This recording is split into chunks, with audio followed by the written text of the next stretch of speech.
Kawit mau aku nganti kesel goleki popok lan beruk sing tak gawa malah kagawa banyu. Coba tak golekane tak takon marang paman-paman sing ana pinggir kali kae.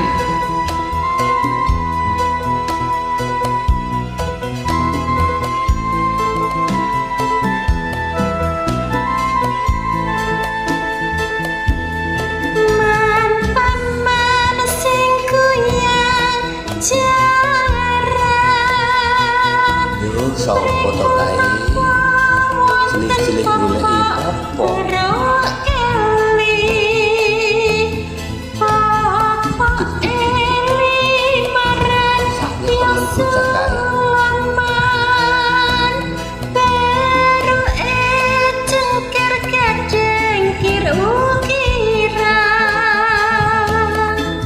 oh alah Nduk, aku ora ngerti ki Nduk. Mesake temen popok bruhmu Kelly. Coba takono karo pamanmu sing yang kebu kae. Mbok menawa ngerti. Paman sing kuyang kebu mriku napa wonten popok beruk Kelly. Popok Yasulaman beruk cengkir gading kir ukira. Lah aku yo ora ngerti Nduk.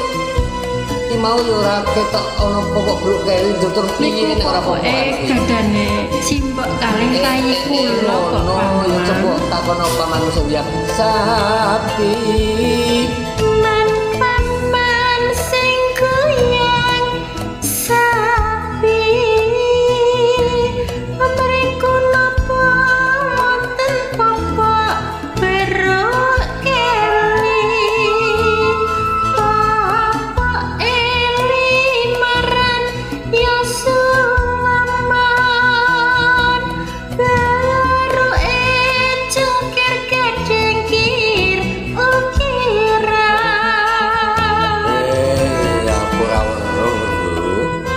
Seliramu ki mau golek popok ta?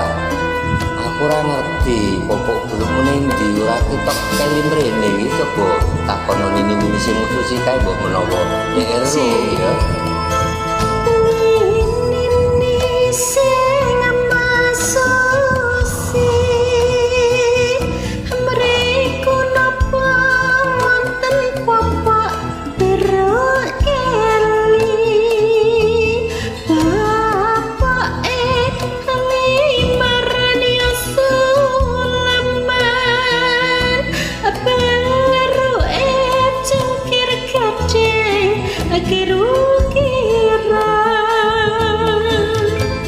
Oh, ala iki mau jebule beruk popokmu to, Nduk. Iya.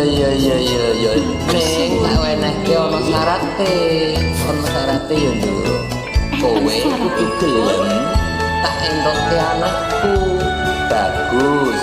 Pinter ning yo rada males ku, Nduk. Gelem ora? Yen gelem popok berukmu tak nehke. Ya, ora usah nangis. Wis to. tersuwun ini. Nggih, sami-sami.